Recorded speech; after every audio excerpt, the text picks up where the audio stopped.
Okay, so let's get started.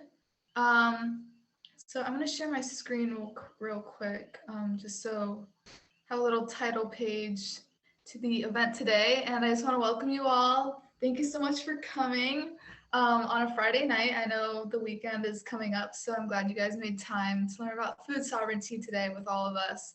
Um, and so I'm going to share my screen. And we'll get started with some introductions. Okay, so I wanted to welcome you all. So this event is called Food Choice Through My Ancestors' Eyes, and we have Tara Maudrie today with us, and she'll be talking about how to honor cultural values, and we're really happy to have her here today. Just for a quick introduction, my name is Andrea, and I am the Youth and Families Program Facilitator here at NAL. And I'll give some time to other NAL staff and Tara if they want to introduce themselves.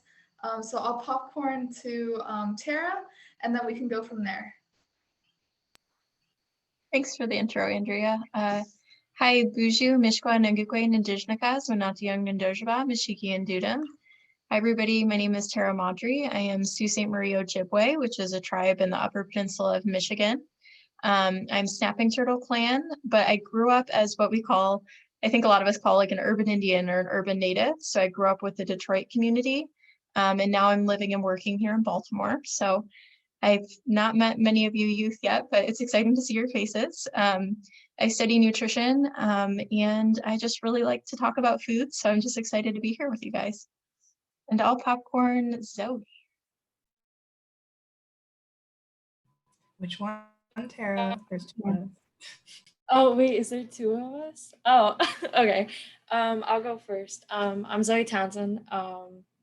I'm from the Lakota tribe.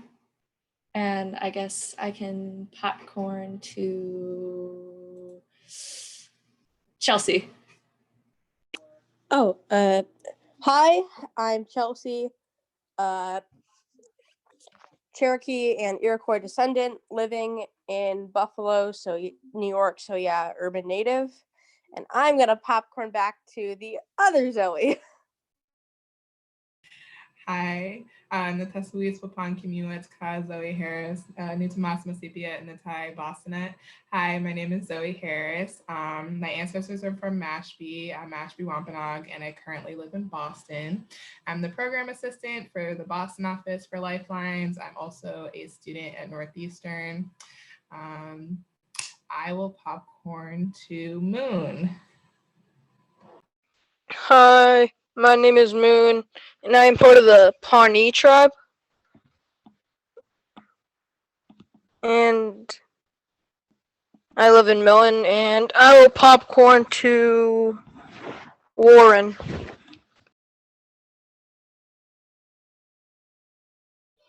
Hey, good evening, guys. My name is Warren Griffin. I'm UPIC from Alaska, but I'm here in Boston. I'm the community health worker for Native American Lifelines Boston, and it's nice to meet everyone and see everyone again. This is awesome. Let me popcorn to Dustin. More than you're going to do me. Hey folks, I'm Dustin Tai Richardson. I am a Blackfeet descendant. I am definitely an urban Indian. I'm born and raised in Baltimore. I'm also the clinical director in Native Lifeline. So thank you folks for coming out. It's always good to see you guys again. And I'm gonna popcorn to Jessica Dickerson. I think we only have one JD. Hi, everyone. I'm Jessica. I'm the medical case manager at Native Lifelines Baltimore. I'm here with my niece, Brielle, and we are both members of the Lumbee tribe of North Carolina.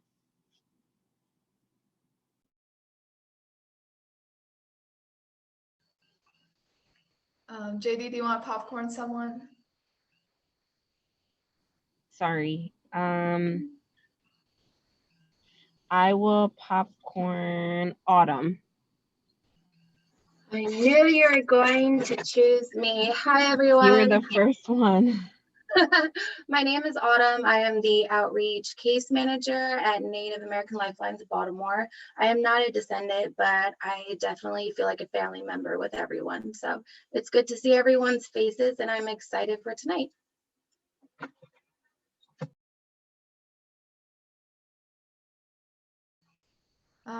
And let's popcorn to the Keys family over there. I see you guys. You guys want to introduce yourselves?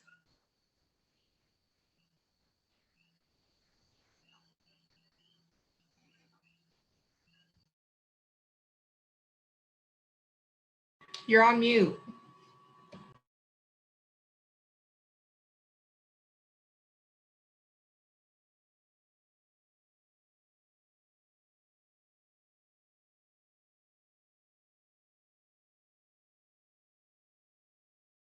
Okay, we'll get back to you guys. Let's see. How about the other Zoe? We have 3 Zoes today. Zoe Agers, do you want to go and introduce yourself? You don't have to if you don't want to, but. Hi, this is Zoe's mom. She stepped away for a second, but she is in the 8th grade. She's part of the Lumbee tribe. She attends Mount Washington Middle School. And I am glad that she's part of this event this evening. So thank you. She'll be right back. Sounds good. How about Ava? Do you want to introduce yourself? Hi, I'm Eva. I'm in the 6th grade and I'm part of the Chippewa and Oneida tribe. Nice to meet you. Thanks for coming today. Thank And you. I guess the last person we have is Jacob. Do you want to introduce yourself? Hi, my name is Jacob Elijah. I'm part of the Oneida and Chippewa tribe. I'm in the Wolf Clan. I'm in high school and I attend Archbishop's Ball. Awesome. And I know the Keys fam, you put a little note up to the camera. Can we see that again? Hello. Hi. Yeah, we lost our screen. We could hear everybody, but we couldn't see anything. So go ahead and introduce yourself. My name is Aaron Keys, and this is my brother Austin. We live in Maryland. And we're Piscataway, Canoa. We're Piscataway, Canoa. Canoa. Nice to meet you guys. So yeah, thanks everyone for introducing themselves. So our next activity, and if you have access to the annotate tool on Zoom, I want to start off with a question. And the first question we're going to ask everybody is to share what is your favorite meal. You can write it on the screen if you'd like with the annotate tool, or you can just unmute yourself and just say it if that's easier. Does anyone want to go first? We also have a prize table today for anyone who takes healthy risks, in case that incentivizes anyone to speak up today. Andrea, just so you know, I can't get the annotate to work on mine. I don't know if anybody else can. It's not working on mine either. It's not? Okay. Not. Okay, so what we're gonna do instead is just go around and share then. And you can also like write it in the chat if you're too shy to speak up. I know sometimes it's a little bit hard to talk in front of a lot of people. So who wants to go first?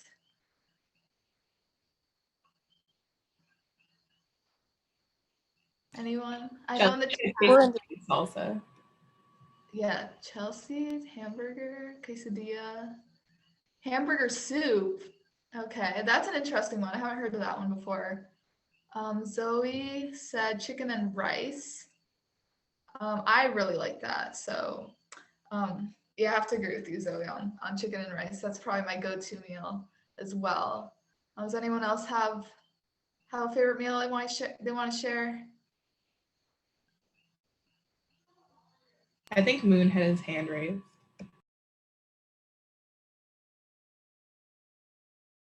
Moon, do you want to share what you want to share your favorite meal?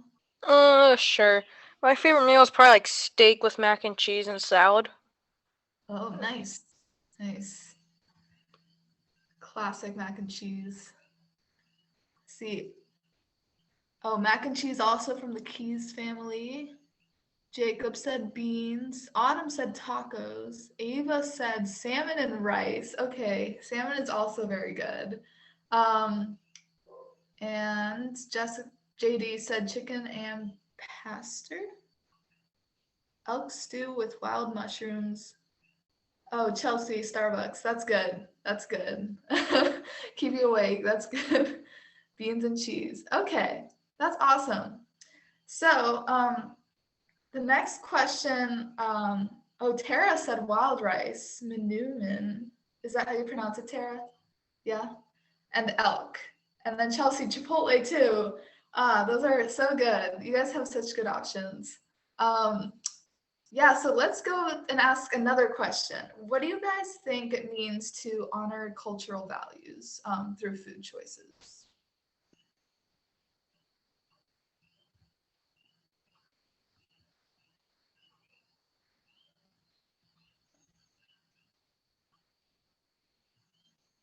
Chelsea said, don't eat food that harms people's lives. Okay, I agree with that. That's very good. Tara, do you have anything to say about that?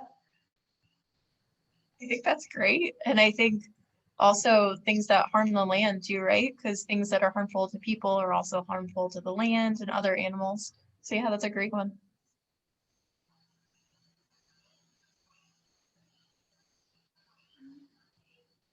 Anyone else have anything, any ideas? There's no right or wrong answer. You can say whatever you want, and we're happy to hear what you have to say.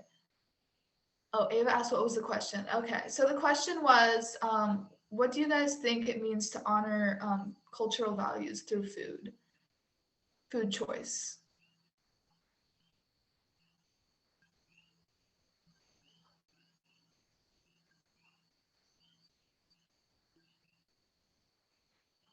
I think it means being thankful for the food that you get to eat. I think that's definitely hard when you live in an urban environment, like living in Boston. I definitely don't get to, walk out to the bay and go fishing. That's just not an option for me. But regardless of like just being thankful that I could, collect all this food, put it together, and that it could nourish my body. Yeah, that's a good one, Zoe. Anyone else have any ideas? Let's see. Jessica JD said, passing down traditions through food, whether it's recipes or gathering. Yes, that's definitely a good idea. And I know in my family, so I'm Puerto Rican, I'm not a native descendant, but we have typical meals that we pass down like from generation to generation. It definitely keeps us together as a family, and it kind of helps me keep a piece of identity with the Puerto Rican culture. So yeah, that's definitely a really good idea. Warren said it's a way to connect with your ancestors. Yes. So I'm gonna leave it off to Tara now, and she's gonna share a little bit with you guys about how to answer that question. And so yeah, so Tara, I'm just gonna give it off to you right now. So. Okay, sounds great. I hope you guys can feel free to interrupt me at any point. I'm a pretty informal person. I'm pretty goofy, so I'm sorry if I make some terrible jokes. I tried to throw some TikTok references in here. My roommate told me I wasn't cool enough to do that, so we're not doing that today, but I thought about it, so okay. So we talk a little bit about food today, and food is just like a kind of a big part of who we are as Indigenous people, right? Like at all of our gatherings, we have food. I'm sure you guys have been to some Native Lifelines event and there's been some sort of food there, right? Nobody's shaking their head, but I'm going to say yes because I've been to some. There's always food. So food's a big part of who we are as a community, and it can mean a lot of different things to different people. And And so one of the things is that our ancestors spent a lot of their days hunting and foraging and fishing and gathering foods. So it was a big part of their day. They would probably spend 5, 6, 7, 8 hours a day where they'd be making food or hunting or doing things. And today we really don't do that, right?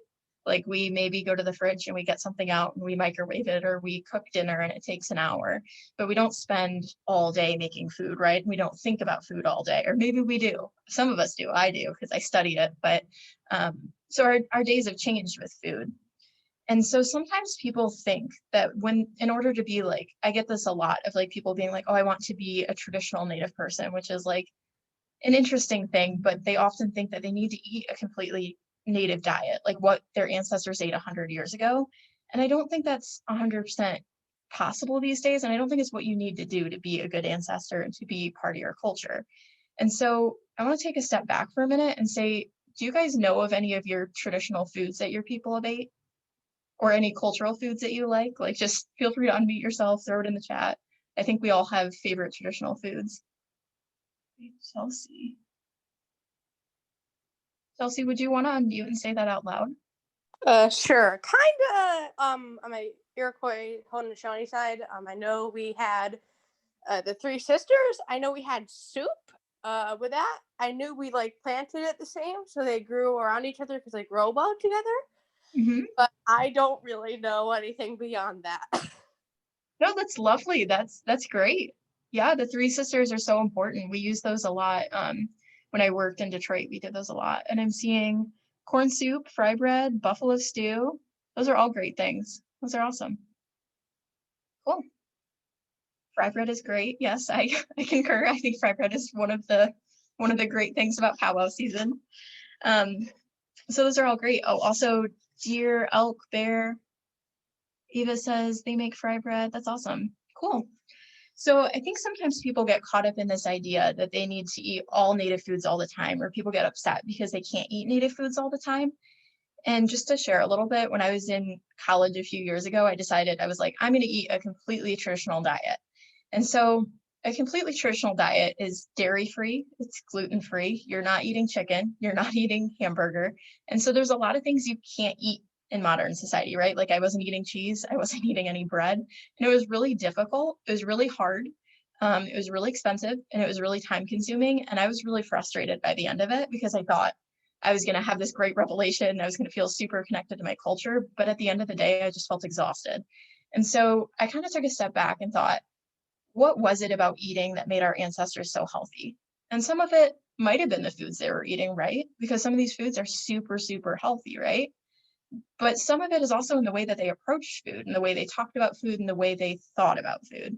And so what I've kind of done with my life is I have a few indigenous eating values that I try to live my life by. And I can eat with indigenous eating values no matter where I am. If I'm at a McDonald's, if I'm I don't know, at a community feast, if I'm at my house, I can eat with indigenous eating values every day. And so that's kind of what I hope to share with you guys. And I also think you guys have a lot to teach me too. Like you guys were saying things earlier that I was like, man, I didn't think about that. I'm going to add that to my list. So like, you guys are also experts, right? You guys eat a lot too. At least I hope you do, like at least 3 times a day. So you guys know a lot about this too. So the first one I'm going to start with is just being curious about food. So I want to pause for a second and let you guys hopefully answer this. What do you guys think it means to be curious about food? You want to know about food? Yeah, you're right. And I see the Keys fam has their hands raised. Go for it.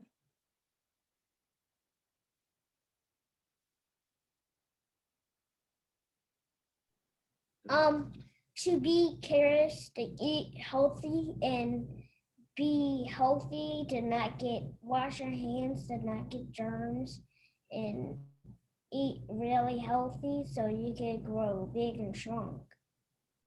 Yeah, that was great. That's a really good thing, right? We eat to be healthy and we eat to help our bodies grow, right? That's really important. Yeah. Anybody else? Okay. All right, I'm going to share a quick story with you guys. I was one of those kids that was always asking questions, and it drove my family crazy. My parents never knew what to do with me because I was always asking a million questions. And so one day my dad was I don't know where he was driving me home from school, I'm sure, and we had a pizza in the car. It was a pepperoni pizza, and I kept asking him, Dad, what's pepperoni? Dad, what's pepperoni? Where does it come from? What is it made out of? What animal is it? And he was so annoyed with me that he told me that it was made of what he called free-range automotively processed opossum, which basically means possum roadkill. And pepperoni is not made of possum roadkill, but I believed it for a long time. And so that's just kind of a funny story of like me wanting to know where my food came from and my dad making a joke of it. But I think that's a big part of food, right? Is like when you're looking at your plate is saying like, do I know where this food came from? And not even just like who grew this food, but also like, is this food from here?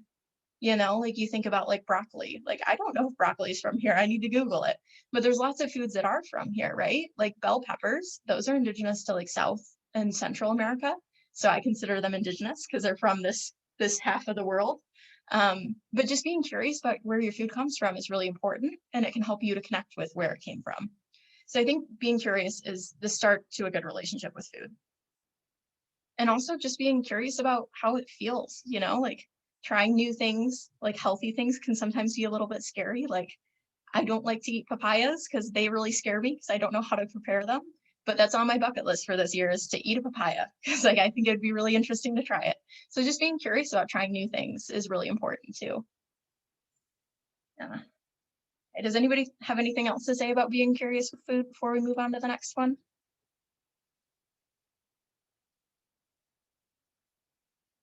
Okay. Not seeing anything. All right. So the second one I practice is about being mindful with food. So how many of you guys have ever eaten while watching TV? Yeah, eating while TV, working, doing school. Yeah, we've all done that, right? And so sometimes when you're doing something like that, where you're eating and you're doing something else, it's hard to connect with your food, right? Because sometimes you'll be eating and you won't notice that you've eaten a whole bag of chips. And then you look down and you're like, oh my goodness, I just ate a whole bag of chips and I don't think I tasted any of them. So one of the things I really try to do when I eat is try to put away my phone and turn off the TV and just sit and eat and maybe talk with my family. It's a great time to connect with the people you live with over food. That's a really big part of who we are as Indigenous peoples is sharing food together, right? And sometimes you can't always do that, you know, but you can do it over Zoom. You know, you can call your grandma on the phone and you guys can eat dinner together, you know, and talk while you eat or something like that. But trying to put away the screen can be really helpful. Yeah, so that's one of them. I took a bunch of notes, so I'm just checking to make sure I'm hitting all my main points. Cool. All right, and then my next one is honoring my body by listening to my hunger and my fullness cues. Do you guys have any idea what that might mean? Like eating when you're hungry and not just eating a lot of food when you're not hungry. Yeah, absolutely. That's great. Can you guys tell me what it feels like to be hungry? It feels good. When you're hungry. When you're hungry, how do you feel when you're hungry? It feels, to me, it feels a little annoying. Yeah, it can feel very annoying when you're hungry, right? Does anybody else have anything they feel when they're hungry? Like, oh, I want to get food. Yeah. Really Yeah. basically bad, but yeah. Yeah, no, that's great. And that's 100% what it is it's your body saying, I need fuel, feed me. I don't know if your parents say this, but I get really grumpy when I don't eat. And so sometimes if I'm grumpy, they'll ask me if I'm hungry. And most of the time they're right, because I get very grumpy when I'm not eating. Can you guys tell me what it feels like to be full?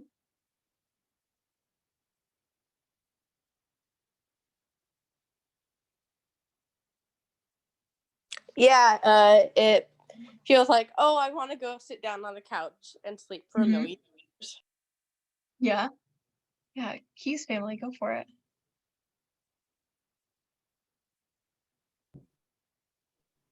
We feel a lot tired.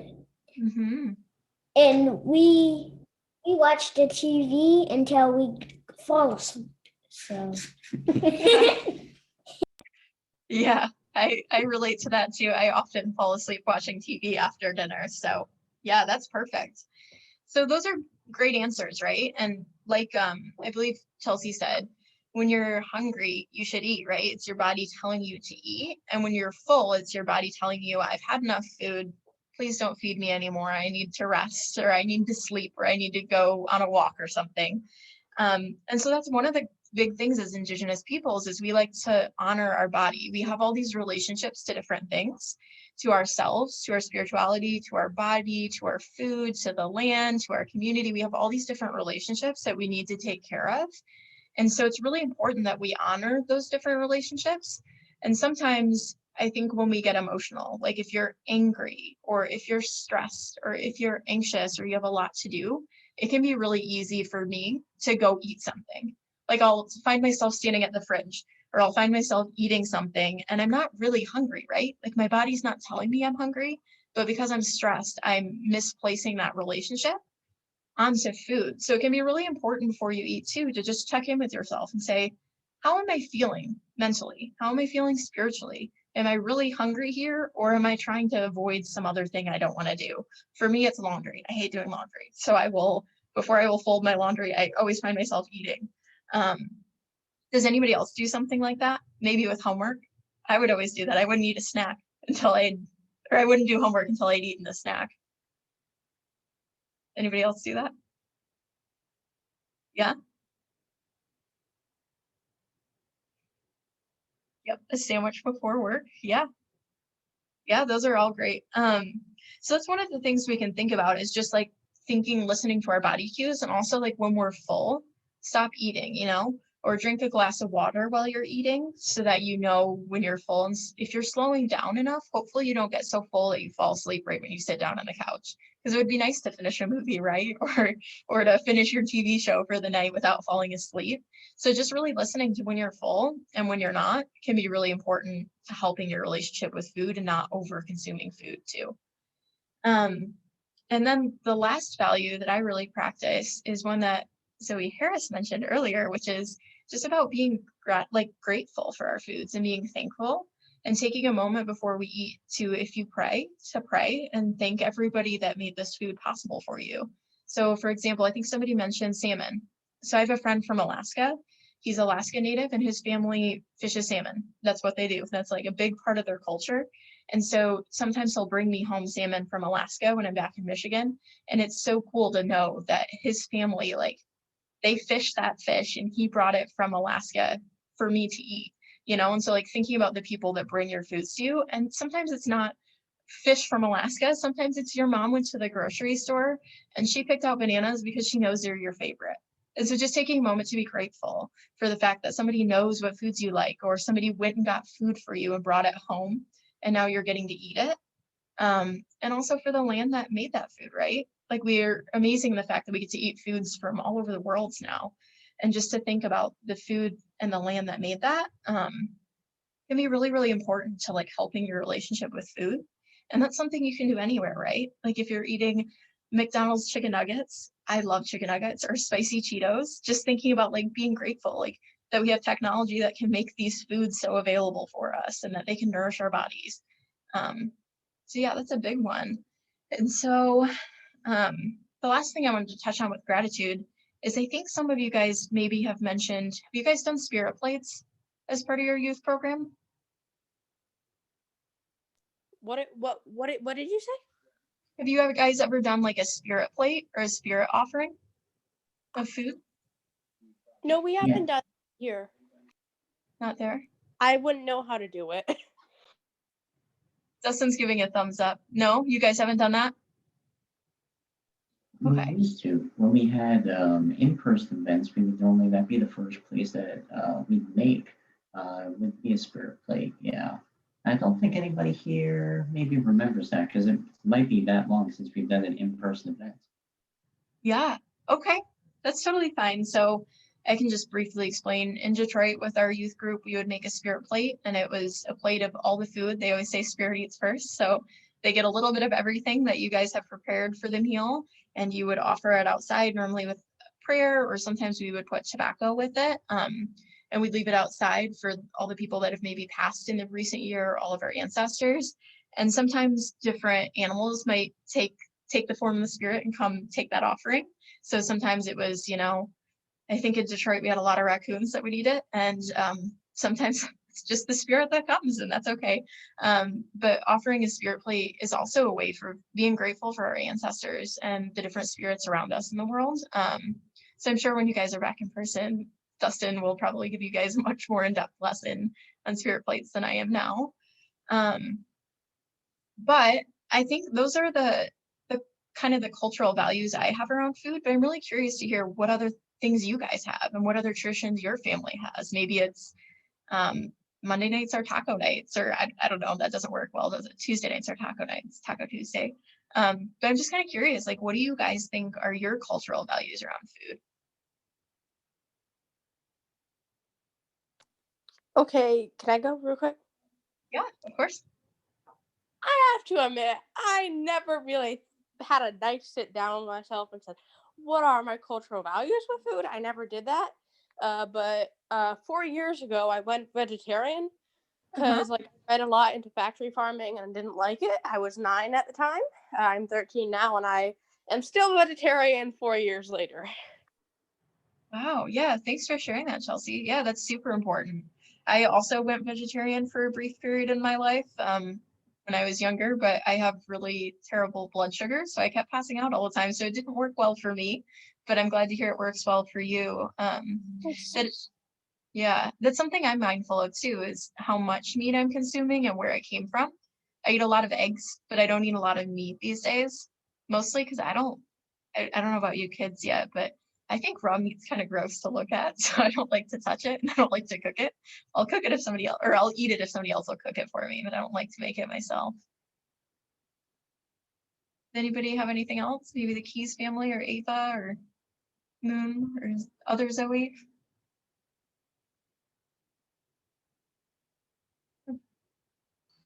I can share something my family does real quick. We always, before dinner, we just say a quick prayer right before dinner and just giving thanks for our food before we actually devour it all and feel entirely stuffed by the end.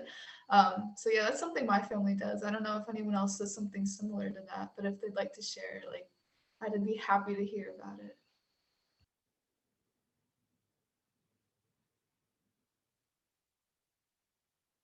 My dad taught me how to make fry bread when I was 5. It's really good. Yeah, yeah, and that's a huge thing I didn't really mention, but the different relationships we have with food sometimes are from the people that pass them to them, right? So like you said, your dad taught you how to make fry bread, and that's probably a really important memory that you'll have with you. And for me, my dad, he loves Coney Islands, so he would always take me to a Coney Island when I was a kid. And so sometimes these foods that we have relationships with, they're not always traditional foods, but that's okay because they remind us of people or places, and that's still important and okay. So yeah, that's a great point, Chelsea. Tara, hey. So you are making me think. So one part of my family is from the Dakotas, and actually one of my Anishinaabe in-laws told me the right way to make wojapi, or how to do choke cherries. And he insisted that I had to get an old-fashioned meat grinder to grind them down. I couldn't use anything modern. So I had to scour all of these antique stores to get the right things. But back at home, they'll put the patties out and like put them like on the roof to dry. So if they're making choke cherry juice or wojapi, so if people, wojapi is like they'll call it berry pudding, but it's like you boil it down. Some people put honey in it, but it's just a nice fruit thing, and it makes me think of Rosebud. So and my grandpa Joe, Wabasha, so it makes me happy. Yeah, it's a great one. And wajapi is one of those things that when you make it right, you have to have the meat grinder and all the traditional berries, but there's also ways we can adapt other things. So like, I don't have access to a lot of my traditional berries, but I can get frozen blueberries and frozen strawberries.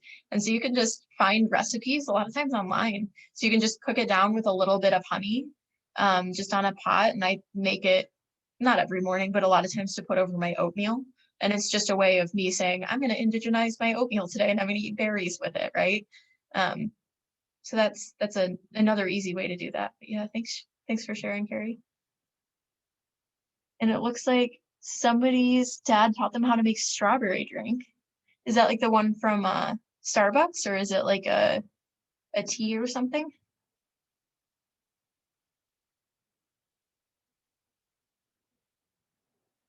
Maybe Ava's typing, that's fine. Cool. And also, I think, I don't know who it was, but brought up a good point of like, not a lot of us spend a lot of time thinking about our cultural values around food. But I spend all day thinking about this. So don't feel bad if you don't have cultural values around food yet, or you haven't thought about them. You have the rest of your life to think about these, but just thinking every day about like what's important about food to you is kind of cool. Like for some people it's taste, like taste is everything. Like I like hot Cheetos. That's like one of my favorite things. And so sometimes I just want hot Cheetos, and that's fine. It might not have everything to do with my cultural values, but it reminds me of my friend that loves hot Cheetos, and that's cool too.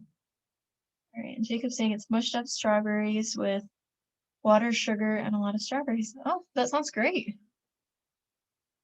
Cool. Is there anything else anybody wants to share?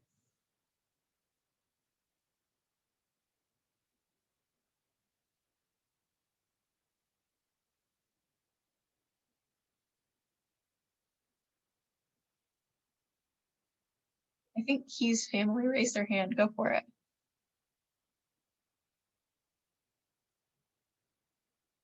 Sorry, we have Sunday dinner, and he raised his hand because he thought he had to I actually need you use to the go to the bathroom. bathroom. That's okay.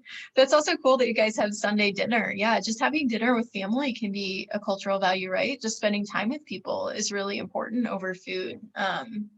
My mom is non-native, and the first time she came to like a community feast back in Detroit with me, she was always amazed. She was like, nobody's ever on their phone at these, which is really cool. Like at community events, like a lot of us are just engaging with each other, eating food and talking and moving around and practicing powwow dancing or sharing fry bread recipes or strawberry drink recipes, you know?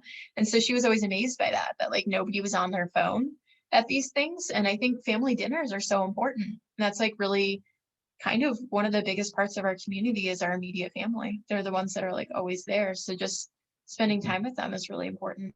Yeah.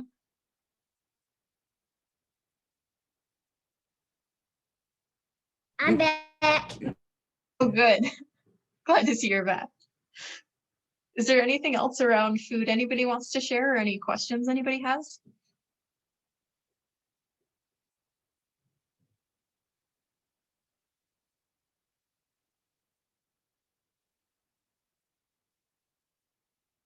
I can share something. So probably now it was like 3 months ago, but it feels like it was like a week ago because time is just not real. But Lifelines got all of this produce, and this man, his name is Cedric Woods, but he works for UMass Boston. He's Lumbee.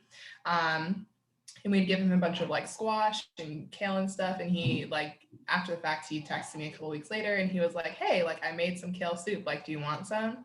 And I think it really reminded me that even though we're in this urban environment, that we could still have that connection with food with each other. And I just really liked that. Yeah, and that's a great point. That's one of the things I always say I like most about being an urban native is that I was raised in kind of this intertribal culture where I have like my own values as an Ojibwe woman, but I also have all these teachings and foods from my Lakota and my Dene friends and my friend from Alaska that I've like, now I love salmon because my friend Jason taught me how to make salmon right, and like all these other things. And like you said, like kale soup, and like we all have these different foods that we all bring together. And I think that's so cool. Like we all have such different cultures and traditions and different recipes that we can all share. And I think that's a really cool thing.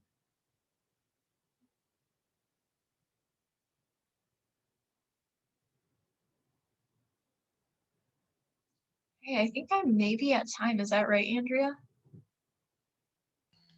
Yeah, I mean, we can have, if anyone has any more questions before we break you off to, maybe work on the window gardening kit. But after we start that, the event will come to a close since it does end at 8.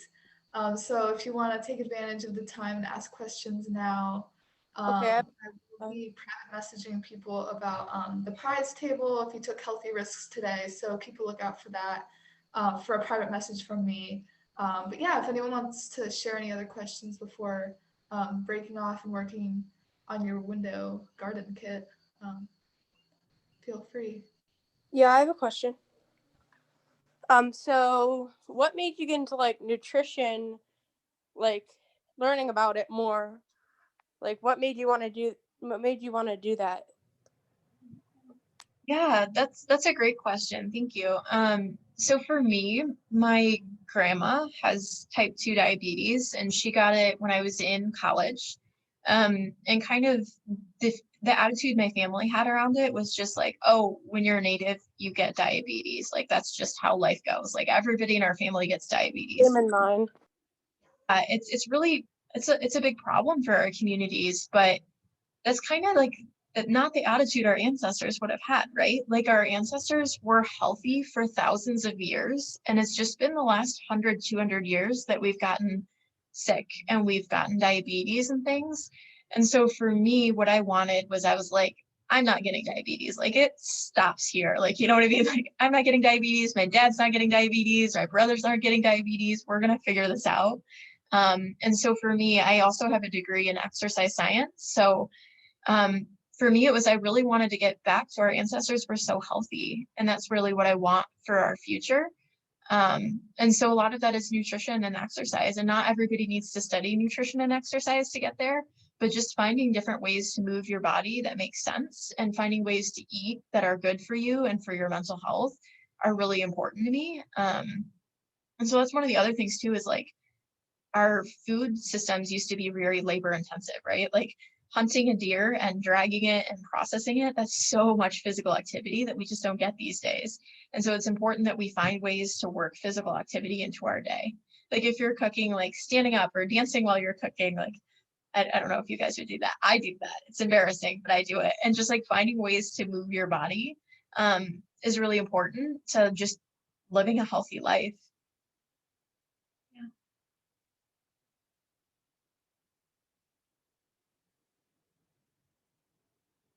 Thanks.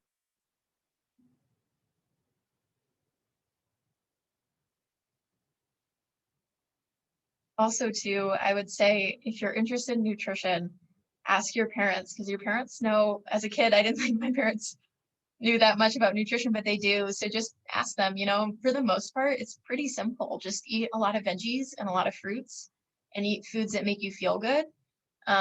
So just kind of like taking a moment, like I said, like practicing mindfulness around food and thinking about how you eat. And like how it makes you feel is really important. Like for me, I'm lactose intolerant like a lot of Native people. And so when I eat ice cream, I don't feel good afterwards. And so it doesn't mean I never eat ice cream, but it means I eat it a lot less because I know it doesn't make me feel good afterwards. So just noticing what makes you feel good. And for the most part, what makes you feel good is probably going to be fruits and veggies and healthy things. And it's not that you can never have unhealthy things, but just that you might not feel great after you eat them.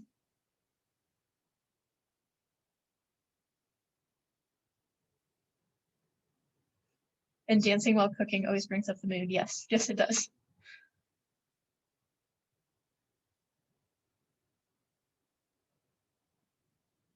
Okay, I have another question, which might be a stupid question.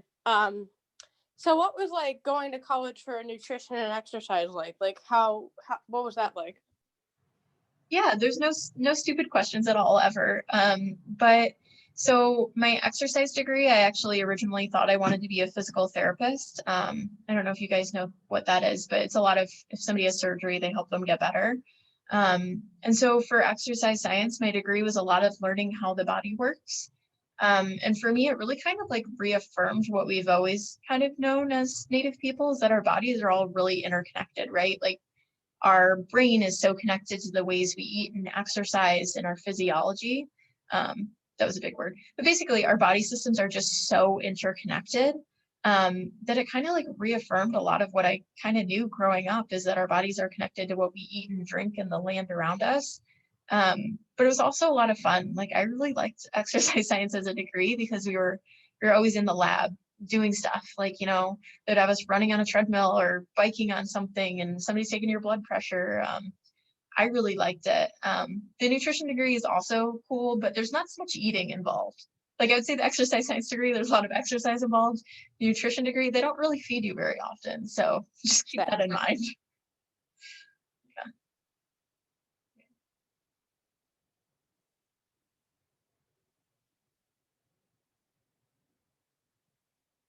Does anybody have any other questions or thoughts?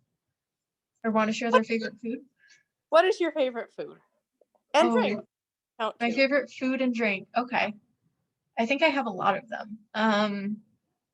I like cedar tea. That's like one of my favorite like traditional drinks, but I also really love Diet Coke. I try not to drink it too often, but I love Diet Coke. And my favorite food would probably be venison. I really love venison, which is like deer meat. I just really think it's great. I also really like wild rice, which is one of my people's big traditional foods. And sometimes hot Cheetos and chicken nuggets and pizza, like all of those good things. Same to the DC. Diet Coke, yes. Also water. I do like water.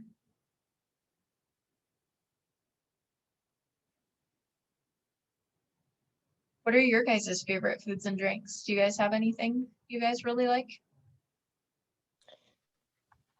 Oh gosh. Starbucks and Chipotle. Not traditional foods at all, but I really like them. And we have this place in Buffalo, here in Buffalo, that makes really good burritos and tacos. They're good.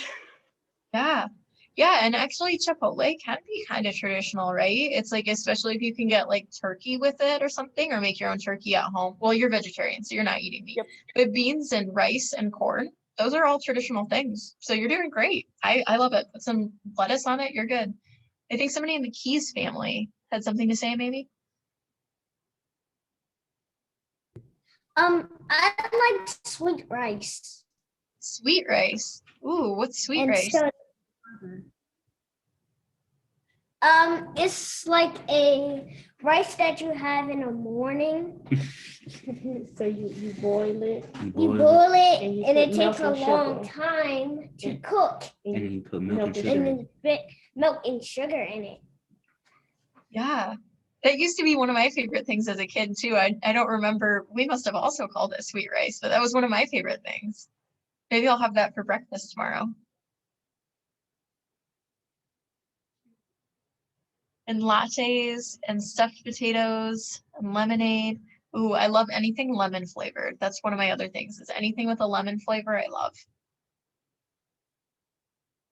Yeah, Zoe, I'm with Carrie. You're giving me all the good feels with food. So like chicken and pastry is one of my favorite foods, and I guess it's I mainly eat it like when I'm in North Carolina, but it would be similar to chicken and dumplings, like what people will call chicken and dumplings, but they're flat, so it's not really a dumpling, but similar to that. But it's very good. Yeah, I always. Oh, go ahead, Yeah. Jessica. And then they call chicken and rice. So like Lumbee people, they call chicken and rice bog, which I didn't know until recently. But when you're at the powwow and you're looking for chicken and rice, that's how you'll find it. It's amazing. I also will say the Lumbee tribe of North Carolina, we have quite a few Lumbee people up in Detroit, and the best barbecue I've ever had is always Lumbee barbecue. We have somebody named Bill. No questions asked on that. Yeah, so good. Yeah. And if you do ever go to like Lumbee powwow, they are known for, or I guess one thing they specialize in is like a collard sandwich. Definitely not on the healthy meal list, even though it has collard greens, but not like healthy collard greens. And now they make them into like collared egg rolls and things like that too. So Yeah.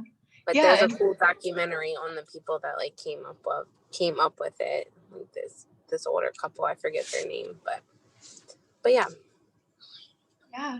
And powwow foods too, right? Like a lot of them may not necessarily be healthy, but they're still delicious and it's okay. Like, you know, we come together as a community to share those foods at powwows and it's a special treat, right? Like we don't, at least most of us don't eat fry bread every day and that's okay. And when we do eat it together, it's an important thing and it's a special event. So those are great things, even if they're not always healthy, you know. And goat curry, yum. And pickle juice, interesting. Berries, yeah. Some cocoa bread. Cool.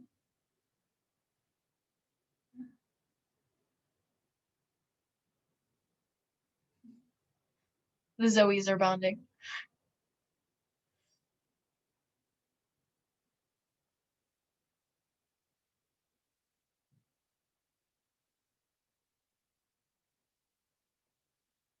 Well, You I guys guess have a lot of food choices here. Were you gonna say something, Tara? No, I was just gonna say I was gonna pass it back to you. Okay. Yeah, so yeah, Tara, thank you so much for coming today. If everyone wants to like give an applause for Tara for sharing um, all this great information with everybody in a very kind way, so easy to understand. So we really appreciate it, Tara. Um, Thank you guys for having me, and I hope I didn't ruin pepperoni pizza for everybody. It's not made of possum. I just want to reiterate that. It's definitely, I think it's maybe pork, but not possum. So I hope I didn't ruin pizza for anybody. I mean, pizza will never be ruined for me, and I think Chelsea was mentioning and pizza, so I'm. Uh, When I went to DC, we had it. It's so good. We need it up here. Yeah, no, and pizza is great. It's a very healthy. I mean, it feels healthy when I eat it. So, yeah, I agree with you. It's definitely We have great. something kind of like that up here called Pie Mine. It's like make your own pizza. I love it. It's really good. Didn't they just open an and pizza in Federal Hill? I think I saw one in Baltimore. Yeah, I had it at the airport. Well, maybe we'll all get pizza together when it's safe sometime. When COVID ends, we'll have a pizza party. But yeah, so so that's the end of our food sovereignty event. We're really happy you guys came. Please, I'm like after this, if you have the time, work on those little gardening window gardens. They're like little herbs, so maybe you can, share the herbs when they grow with your parents or, or friends or neighbors to help them cook a meal in the future once those grow. And if I messaged you about a prize, please stay back. And if not, you're free to go. And I also want to plug in one more event that we have coming up next week on Thursday at the same time as today. It'll be with the International Indigenous Youth Council. And all of you youth are awesome and are leaders, and we really see a potential for you guys creating a stronger community in the future. And we really hope that next week you'll get the chance to learn more about the Youth Council and the founder, and from the people who founded the council themselves, with other youth from Baltimore and DC and Boston. So pay attention to your emails. I'll be sending the information for that event to the emails you used for this event. So I just wanted to let you guys know in advance, and thank you so much. Have a nice night and a nice weekend. Okay, I have a question about the youth council. Yeah, when I was on the Facebook page, it said something about Baltimore, so I thought you had to be in Baltimore to do that. Yeah. Yeah, Chelsea, you're free to join us. Okay, great. For that, because you're really involved in our programming, and right now it's virtual, so distance won't be an issue for that in at least in the coming months because of COVID. So if you can come, that'd be great. You We really want. email me the sign up information? Yeah, I'll email everybody the sign up information, and then you can get the Zoom link for it. So you Okay, can meet everybody from the council and maybe start a council or a youth community in Buffalo if you wanted to. Yeah. Okay. So we have Zoe, Chelsea, and the Keys family. So you guys took some healthy risks today, so we want to reward you guys for that. So I have a prize table, and you guys can choose what prize you want, and then what we'll do is we'll mail it to your home address where we mailed the gardening kits. Does that sound good? Okay, so I'm gonna share my screen real quick. Okay, so do you guys see that? Yeah. Yeah? Okay, so I'll start off with Zoe. Do you want to pick first? I guess. I mean, I guess I'll take the book. I'm not big on makeup and like stuff. Okay, sounds good. So I'll write that down. Zoe Towns. Okay. And you said the book. Okay. Okay. Chelsea, do you want to go next?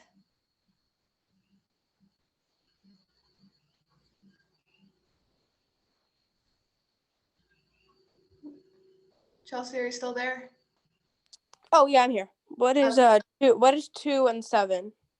So 2 and 7, they are like makeup brushes, I think. Okay, could I do the headphones, please? The headphones? Yes, I can get Thank you headphones.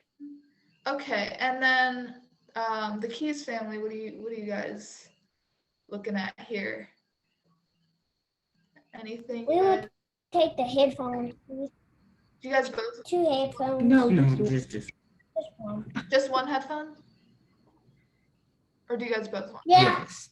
Okay, just one. Okay. Okay, so I'll stop sharing my screen. And yeah, so be on the lookout for those sometime in the next couple weeks. And yeah, thank you for coming and for taking healthy risks. We really hope you join us like in the future for other events we might have. Yeah, so you're free to go. Thank you so much, guys. Bye.